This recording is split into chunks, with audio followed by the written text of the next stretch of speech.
वहीं छत्तीसगढ़ में मुख्यमंत्री विष्णुदेव साय ने 10वीं और 12वीं बोर्ड परीक्षा के परिणाम घोषित किए। इस वर्ष हाई स्कूल में 77.15% और हायर सेकेंडरी में 83.04% विद्यार्थी सफल रहे। मुख्यमंत्री ने सभी सफल विद्यार्थियों को बधाई देते हुए उनके उज्जवल भविष्य की शुभकामनाएं दी। परिणामों में छात्राओं ने एक बार फिर बेहतर प्रदर्शन कर बाजी मारी। वहीं दूरस्थ और वनांचल क्षेत्रों के विद्यार्थियों ने भी मेरिट सूची में स्थान प्राप्त किया। उन्होंने कहा कि यह उपलब्धि राज्य की शिक्षा व्यवस्था और विद्यार्थियों की मेहनत का परिणाम है।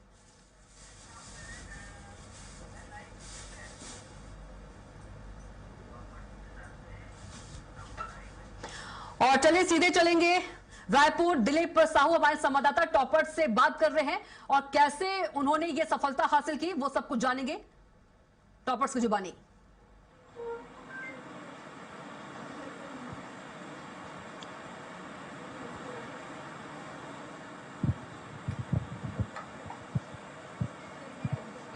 सफलता के क्या कुछ राज है, सफलता मंत्र भी बताइए। जी बिल्कुल कविता, बता दें कि आज जो माध्यमिक शिक्षा मंडल ने 10वीं 12वीं दोनों जो बोर्ड परीक्षा है उसके रिजल्ट जारी कर दिए हैं और जो टॉपर्स है उसके जो लिस्ट भी जारी किए गए हैं। 12वीं के जो टॉप 10 में 43 छात्र छात्राओं ने जगह बनाई है। वहीं 10वीं की बात करें तो उसमें 42 छात्र छात्राओं ने जगह बनाई है। इसी तरह रायपुर की राजधानी रायपुर की जो काजल साहू है उन्होंने 12वीं टॉप 10 में 9th रैंक हासिल की है। 96.60% रहा है। हमारे साथ मौजूद है जे.आर. दानी स्कूल है, छत्तीसगढ़ का राजधानी रायपुर की काफी प्रसिद्ध स्कूल है। यहाँ की जो छात्रा है काजल साहू, उन्होंने काफी बड़ी उपलब्धि हासिल की। हम सीधे इनसे बात करेंगे, जानेंगे, चर्चा करेंगे। इस उपलब्धि का श्रेय किसे देना चाहेंगे? इस उपलब्धि का श्रेय मैं अपने सारे टीचर्स को, प्रिंसिपल सर को, क्लास टीचर को, गुरुजी को और अपने पेरेंट्स को देना चाहूंगी। किस तरह की तैयारियां की और क्या उम्मीद था कितना परसेंट लाएंगे, टॉप 10 में जगह बना पाएंगे? जी हाँ, उम्मीद था और मुझसे ज़्यादा मेरे सारे टीचर्स को, प्रिंसिपल सर को काफ़ी था। बहुत सारे टीचर्स ने काफ़ी सपोर्ट किया मेरी पढ़ाई को लेकर। और मतलब मेरी पढ़ाई ऐसी रहती थी कि मैं नाइट में 10 बजे तक रहती थी, उसके बाद सुबह जल्द उठकर पढ़ती थी।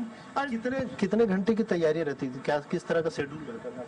मतलब रात को तो 10 बजे तक सोना रहता था, सुबह 4 बजे उठ के वही 2-3 घंटे फिर फ्रेश होकर 2-3 घंटे ऐसा पढ़ती थी। और क्लासरूम में जो भी टीचर्स गाइडलाइन देते थे उन सबको मैं अपनी मतलब स्टडी रूटीन में फॉलो करती थी। घर परिवार का कितना सपोर्ट मिला?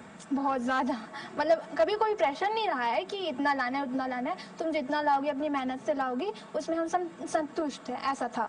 स्कूल की पढ़ाई काफी था कि कोचिंग वगैरह करना पड़ा? स्कूल की पढ़ाई काफ़ी सफिशिएंट थी, मतलब बहुत, मतलब टीचर्स ने काफ़ी मेहनत की है। मतलब जो भी डाउट रहता था टीचर से ही क्लियर हो जाती थी।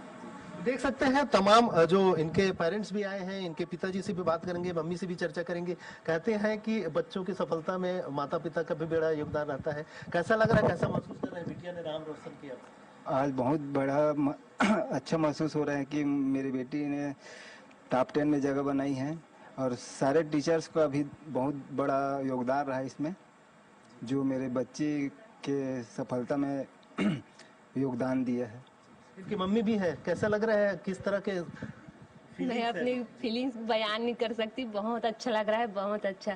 सारे टीचर को धन्यवाद बहुत बहुत, और सबसे ज्यादा श्रेय बाबूजी को जाता है। इनके दादाजी बहुत मेहनत की है। दादाजी ऐसे गुरुजी, सर सॉरी। तो सर है, इनका भी बड़ा योगदान रहा है और हम सर से भी चर्चा करेंगे, जानेंगे कि बच्ची ने सफलता हासिल की, इसके पीछे क्या लग रहा है, किस तरह के मोटिवेशंस रहे हैं और परिवार और स्कूल में कैसा माहौल आप लोग दिए? उनका मुख्य ये था कि जो हम लोग उनको गाइडलाइन देते थे उनका वो पूरा पालन करती थी। और उन्होंने हमने जब कहा कि आपको 2 महीने तक कम से कम परीक्षा तक मोबाइल है, टीवी है, स्क्रीन कुछ नहीं देखना है, परंतु वो सारी चीज़ें उसने बंद करके और पढ़ाई पे एक फोकस रखा था। वापिस आते हैं काजल के पास कि क्या बनना चाहते हैं फ्यूचर में, क्या है एम? मैं फ्यूचर में सीए बनना चाहती हूँ। उसके लिए तैयारियां जी। हमारे साथ स्कूल के प्रिंसिपल सर भी हैं। सर बहुत बहुत बधाई पहले तो। और ओवरऑल स्कूल का क्या स्थिति रहा, 10वीं में कैसा रिजल्ट रहा, 12वीं में कैसा रिजल्ट रहा, ये थोड़ा जानना चाहेंगे। जी, हमारे यहाँ 12वीं में करीबन 96% करीबन है और 10th में 78% करीबन रिजल्ट है। और इस बच्ची की मैं बहुत बधाई देता हूँ। पूरे ये टीम वर्क है, माता पिता और गुरु सब मिलके हमने, चूंकि विद्यार्थी ने खुद जब वो रेगुलर स्कूल आ रहे हैं, जो बच्चे नियमित रूप से स्कूल आ रहे हैं, जो गुरुजन पढ़ा रहे हैं उसको नोट कर रहे हैं, कॉपी बना रहे हैं और जो डाउट्स उसको क्लियर कर रहे हैं, तो निश्चित तौर पर वो बच्चे मेरिट में आएंगे ही आएंगे, उनको कोई रोक नहीं सकता। क्योंकि इसमें सबसे महत्वपूर्ण वही होता है कि हम तो अपना बेस्ट करने का प्रयास करते हैं, लेकिन बच्चा कितना उसको ग्रहण कर रहा है, कितना समय दे रहा है। तो जब बच्चे अपने लिए ईमानदार हो जाते हैं, अपने पढ़ाई के लिए, तो निश्चित तौर पर सफलता मिलती है। इस स्कूल में ऐसे भी कुछ बच्चे हैं क्या जो कुछ अंकों से मेरिट्स में आने में चूक गए? बहुत सारे बच्चे हैं, इनकी लाइन लगी है, कोई 1 नंबर से कोई 2 नंबर चूक गए हैं। तो बहुत सारे बच्चे मेरे हैं जो जरूर इनका पुनर्मूल्यांकन करवाएंगे और फिर से एक बार देखेंगे कि कहीं पर वो नंबर बढ़ जाए तो हमारे बच्चों का और नाम जुड़ जाएगा। हमारे साथ क्या शुभ नाम आपका? हंसिनी निहाल। कितना परसेंट आई आपकी? 96। 96%। कितने अंक से चूक गए आप? 2 नंबर से। केवल 2 नंबर से प्रवीण में स्थान बनाने से चूक गई, लेकिन फिर भी बायोलॉजी में है। क्या कर रही है आगे चल के? डॉक्टर बनना है। कोई दिक्कत नहीं, 96% लाए, मतलब आप टॉप रैंक में आए ही हैं, मेरिट में है ये मान के चलते हैं। तो इनसे भी हम चर्चा करेंगे, जानेंगे किस तरह का शेड्यूल रहा और जो बच्चे जैसे फेल हो गए या असफल रहे उनके लिए क्या संदेश देना चाहेंगे आप?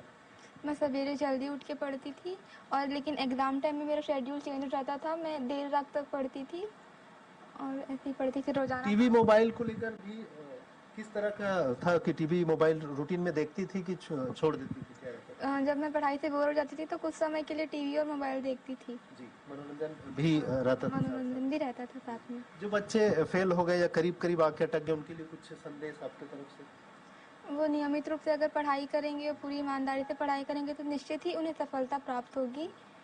वो अगर इस बार वो अटक गए तो अगली बार जरूर प्रयास करेंगे तो उन्हें सफलता प्राप्त होगी ही। बिल्कुल देख सकते हैं कविता, तमाम जो स्कूल के जो टीचर्स हैं, मैं कैमरामैन साथी को बोलूंगा सभी टीचर्स की तरफ एक बार कैमरा घुमाएं।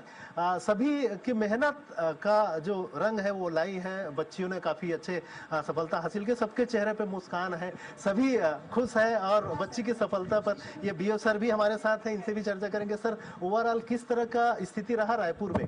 अभी देखिए परिणाम पूरा अभी नहीं आए हैं, है ना, जितना रैंकिंग जो रहती है उस हिसाब से। तो अभी हम ये है कि मुझे जैसे ही मालूम चला कि हमारे दानी स्कूल की एक बिटिया टॉप 10 में है, तो मैं यहाँ मीटिंग ले रहा था, तत्काल मैं यहाँ आया दीवान सर और उनके टीचर्स को बधाई देने के लिए।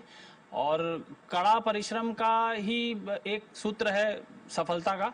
तो जैसे मैंने चर्चा की है गुड़िया से भी, तो राजधानी होने के कारण हमारे यहाँ डिस्ट्रैक्शंस भी बहुत रहते हैं।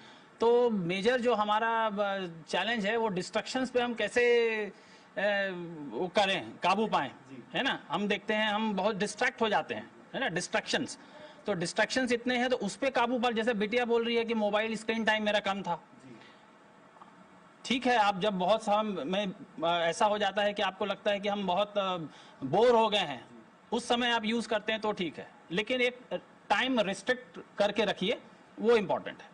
आमतौर पे हम लोग देखते हैं जितने टॉप 10 में ज्यादातर बच्चे दूर दराज के गांवों के स्थान, कहीं बलौदा बाजार, पलारी, तो फिर दूर यहाँ वहाँ दूर दराज, राजधानी के बच्चे कम आते हैं। इसके पीछे क्या रीजन मानते हैं? मैंने सर अभी यही बताया थोड़ा सा कि देखिए क्या होता है ना, हमारे यहाँ सहूलतें बहुत हैं, है ना, क्योंकि राजधानी है तो बहुत जगह पे ऐसा है, हमारे पास बहुत सारे मॉल्स हैं, हमारे पास इंटरनेट की सुविधा है, कनेक्टिविटी बहुत अच्छी है हमारे यहाँ। तो जो डिस्ट्रैक्ट हो जाते हैं बच्चे, एक मेरे को ऐसा लगता है एज अ बीओ कि हम अगर उस पर कर्व कर लें, उसको कर्व कर लें डिस्ट्रैक्शन को बच्चे के, तो कहीं ना कहीं हम ये मान के तय बात है ये कि जो सुविधाएं उपलब्ध है हमारे पास में, उन सुविधाओं का भरपूर दोहन करते हुए आने वाले दिनों में हमारा भी ये सामूहिक प्रयास रहेगा कि रायपुर जो है राजधानी, वो मॉडल के रूप में काम करे और टॉप में रहे। बिल्कुल कविता, सुना आपने जिस तरह से बीओ सर ने बता रहे, बहुत सारी और स्टूडेंट्स हैं यहाँ आई हुई है, कुछ अंकों से चूक गए हैं, लेकिन प्रवीण में हाल ही की स्थान नहीं बना पाई, लेकिन बड़ी सफलता हासिल की है। इनके भी चेहरे पर देख सकते हैं आप, मुस्कान है किस तरह। बिल्कुल, इनसे भी चर्चा करेंगे, जानेंगे क्या नाम है। दीपिका पंडा 12th C। जी कविता जी। जी बिल्कुल, बात कीजिए। जी बिल्कुल, मेहनत जो है वो रंग लाई, साल भर की जो मेहनत थी वो अब परिणाम के तौर पर देखी जा सकती है। बहुत ही शुक्रिया आपका दिलीप हमारे साथ जुड़ने के लिए और टॉपर से बात करने के लिए।